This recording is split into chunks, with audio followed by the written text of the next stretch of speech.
The top 9 are all properties of equality, and the bottom 3 are congruency, so I know I'm looking for congruency here.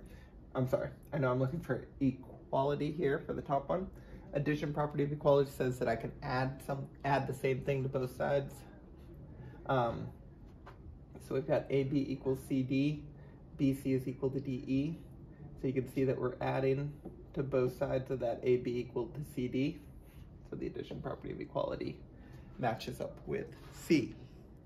Number 2, subtraction property of equality. Same thing, but now subtracting.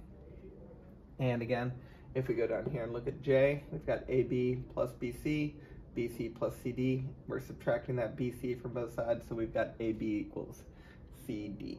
So that's J. Number 3, multiplication property of equality. This is where we have an equation, we're multiplying the same thing to both sides and it's still equal. AB divided by 2 equals 20, AB equals 40, we multiply both sides by 2. So number 3 is F. And number 4, the division property of equality. Same idea, but here now we're dividing both sides by the same number. In E, we've got 2 times the measure of angle 1 equals 60, then the measure of angle 1 equals 30. We're dividing both sides by 2. Number 5, distributive property of equality. This is where we're looking for those parentheses and distributing across those parentheses. You can see in G, the 3x plus 6 equals 3 times x plus 2. It's kind of written backwards, but because of a property we're going to talk about later, that's okay. So that distributive property is G. Substitution, also called transitive property. I also like to think of it as kind of the law of syllogism here. We've got if the measure of angle 1 equals the measure of angle, measure of angle 1 plus the measure of angle 2 equals 90. Measure of angle 2 equals 3, then 1 plus 3 equals 90. So we're replacing that measure of angle 2 with the measure of angle 3. So that's what we're substituting there. It's I. And number 7, looking at the reflexive property. Reflexive property, this is a wild and crazy one where it's just equal to itself. It feels so obvious. Reflexive, I like to think of that as like a reflection in the mirror. You are looking at yourself. Number 8, we've got the symmetric property.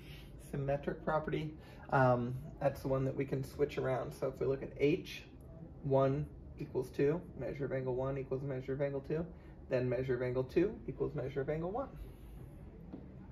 So forward and backwards are the same. In number 9,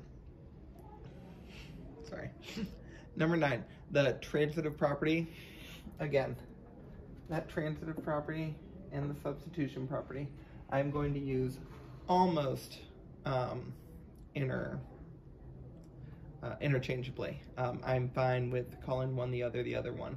But the transitive property here that we're looking for is I, AB equals CD, CD equals ED, then AB equals ED. So it's I. There. Sorry. I think I put an I for L. H2K. What am I trying to do? L, sorry. I should be consistent with using capital letters when I'm writing. Sorry. Number 10. Number 10, we are looking for congruence. So 10, 11, and 12. So this is where we're kind of changing things up. We're not looking for equation, but looking for congruence. The names are the same, so they're going to be familiar, but it's just changing how we're talking about it. And this is important, especially in this unit, as we kind of start talking about proofs and the small details do matter. So number 10, we're looking at angle 1 is congruent to angle 1, so that reflexive property, again, looking in the mirror, it's congruent to itself. Symmetric property, we should be able to turn it around forward and backward, and sure enough, we've got AB congruent to CD, CD congruent to AB, B for number 11, and finally 12, transitive property. Again, I'm fine with using the substitution property of congruence interchangeably with this, but for number 12, we are looking for angle 1 is congruent to 2, 2 congruent to 3, then 1 congruent to 3.